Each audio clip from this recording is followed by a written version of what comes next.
CHAPTER 31 of the Adventures of Ferdinand Count Fathom, by Tobias Smollett. Recording is in the public domain. Our hero, having thus provided himself with a proper subject for his hours of dalliance, thought it was now high time to study the ground which he had pitched upon for the scene of his exploits, and with that view made several excursions to different parts of the town, where there was aught of entertainment or instruction to be found. Yet he always, on these occasions, appeared in an obscure ordinary dress, in order to avoid singularity, and never went twice to the same coffee house, that his person might not be afterwards known, in case he should shine forth to the public in a superior sphere.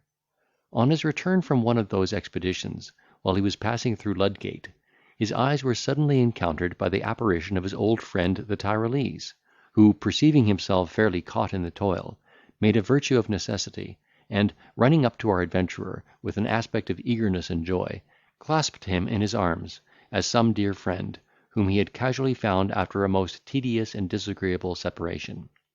Fathom, whose genius never failed him in such emergencies, far from receiving these advances with the threats and reproaches which the other had deserved at his hands, returned the salute with equal warmth, and was really overjoyed at meeting with a person who might one way or other make amends for the perfidy of his former conduct. The Tyrolese, whose name was Ratchcali, pleased with his reception, proposed they should adjourn to the next tavern, in which they had no sooner taken possession of an apartment, than he addressed himself to his old companion in these words: "Mr. Fathom, by your frank and obliging manner of treating a man who hath done you wrong, I am more and more confirmed in my opinion of your sagacity, which I have often considered with admiration. I will not therefore attempt to make an apology for my conduct at our last parting, but only assure you that this meeting may turn out to our mutual advantage, if we now re-enter into an unreserved union, the ties of which we will soon find it our interest and inclination to preserve. For my own part, as my judgment is ripened by experience, so are my sentiments changed since our last association. I have seen many a rich harvest lost, for want of a fellow labourer in the vineyard, and I have more than once fallen a sacrifice to a combination which I could have resisted with the help of one able auxiliary. Indeed, I might prove what I allege by mathematical demonstration, and I believe nobody will pretend to deny that two heads are better than one, in all cases that require discernment and deliberation." Ferdinand could not help owning the sanity of his observations, and forthwith acquiesced in his proposal of the new alliance, desiring to know the character in which he acted on the English stage, and the scheme he would offer for their mutual emolument. At the same time he resolved within himself to keep such a strict eye over his future actions, as would frustrate any design he might hereafter harbour of repeating the prank he had so successfully played upon him in their journey from the banks of the Rhine. "Having quitted you at Bar-le-Duc," resumed the Tyrolese, "I travelled without ceasing until I arrived at Frankfort upon the Main, where I assumed the character of a French chevalier, and struck some masterly strokes, which you yourself would not have deemed unworthy of your invention; and my success was the more agreeable, as my operations were chiefly carried on against the enemies of our religion. But my prosperity was not of long duration. Seeing they could not foil me at my own weapons, they formed a damned conspiracy, by which I not only lost all the fruits of my industry, but likewise ran the most imminent hazard of my life.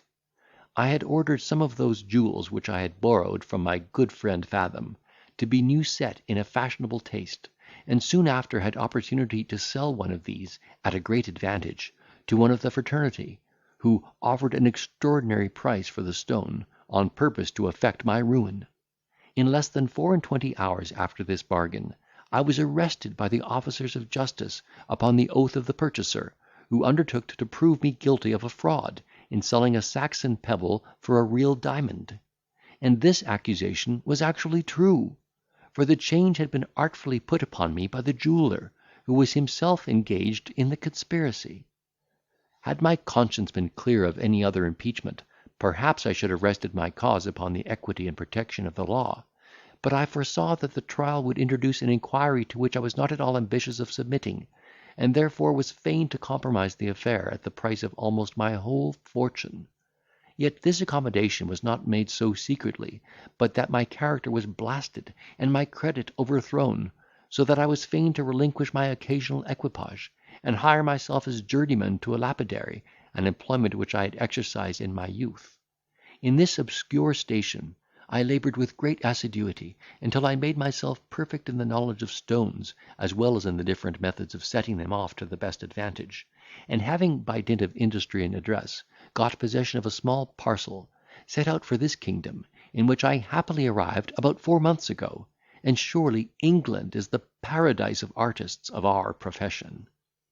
One would imagine that nature had created the inhabitants for the support and enjoyment of adventurers like you and me. Not that these islanders open the arms of hospitality to all foreigners without distinction. On the contrary, they inherit from their fathers an unreasonable prejudice against all nations under the sun; and when an Englishman happens to quarrel with a stranger, the first term of reproach he uses is the name of his antagonist's country, characterised by some opprobrious epithet, such as a chattering Frenchman, an Italian ape, a German hog, and a beastly Dutchman. Nay, their national prepossession is maintained even against those people with whom they are united under the same laws and government; for nothing is more common than to hear them exclaim against their fellow subjects in the expressions of a beggarly Scot and an impudent Irish bog trotter. Yet this very prejudice will never fail to turn to the account of every stranger possessed of ordinary talents; for he will always find opportunities of conversing with them in coffee houses and places of public resort, in spite of their professed reserve, which, by the bye, is so extraordinary, that I know some people who have lived 20 years in the same house without exchanging one word with their next door neighbours. Yet, provided he can talk sensibly, and preserve the deportment of a sober gentleman, in those occasional conversations his behaviour will be the more remarkably pleasing, as it will agreeably disappoint the expectation of the person who had entertained notions to its prejudice. When a foreigner has once crossed this bar, which perpetually occurs, he sails without further difficulty into the harbour of an Englishman's goodwill; for the pique is neither personal nor rancorous, but rather contemptuous and national; so that while he despises a people in the lump, an individual of that very community may be one of his chief favourites. The English are in general upright and honest, therefore unsuspecting and credulous. They are too much engrossed with their own business to pry into the conduct of their neighbours, and too indifferent, in point of disposition, to interest themselves in what they conceive to be foreign to their own concerns. They are wealthy and mercantile, of consequence liberal and adventurous, and so well disposed to take a man's own word for his importance, that they suffer themselves to be preyed upon by such a bungling set of impostors as would starve for lack of address in any other country under the sun. This being a true sketch of the British character, so far as I have been able to observe and learn, you will easily comprehend the profits that may be extracted from it, by virtue of those arts by which you so eminently excel. The great, the unbounded prospect lies before me. Indeed, I look upon this opulent kingdom as a wide and fertile common, on which we adventurers may range for prey, without let or molestation; for so jealous are the natives of their liberties, that they will not bear the restraint of necessary police, and an able artist may enrich himself with their spoils, without running any risk of attracting the magistrate, or incurring the least penalty of the law. In a word, this metropolis is a vast masquerade, in which a man of stratagem may wear 1,000 different disguises, without danger of detection. There is a variety of shapes in which we the knights of industry make our appearance in London. One glides into a nobleman's house in the capacity of a valet de chambre, and in a few months leads the whole family by the nose. Another exhibits himself to the public as an empiric or operator for the teeth, and by dint of assurance and affidavits, bearing testimony to wonderful cures that never were performed, whirls himself into his chariot, and lays the town under contribution. A third professes the composition of music, as well as the performance, and by means of a few capricciosos on the violin, properly introduced, wriggles himself into the management of private and public concerts. And a fourth breaks forth at once in all the splendour of a gay equipage, under the title and denomination of a foreign count. not to mention those inferior projectors who assume the characters of dancers, fencing masters, and French ushers, or, by renouncing their religion, seek to obtain a provision for life. Either of these parts will turn to the account of an able actor, and, as you are equally qualified for all, you may choose that which is most suitable to your own inclination; though, in my opinion, you was designed by nature to shine in the great world, which, after all, is the most ample field for men of genius; because the game is deeper, and people of fashion being, for the most part, more ignorant, indolent, vain, and capricious than their inferiors, are of consequence more easily deceived. Besides, their morals sit generally so loose about them, that, when a gentleman of our fraternity is discovered in the exercise of his profession, their contempt of his skill is the only disgrace he incurs. Our hero was so well pleased with this picture, that he longed to peruse the original, and, before these two friends parted, they settled all the operations of the campaign. Ratchcali, that same evening, hired magnificent lodgings for Count Fathom, in the court end of the town, and furnished his wardrobe and liveries from the spoils of Monmouth Street. He likewise enlisted another footman and valet de chambre into his service, and sent to the apartments divers large trunks, supposed to be filled with the baggage of this foreign nobleman, though in reality they contained little else than common lumber.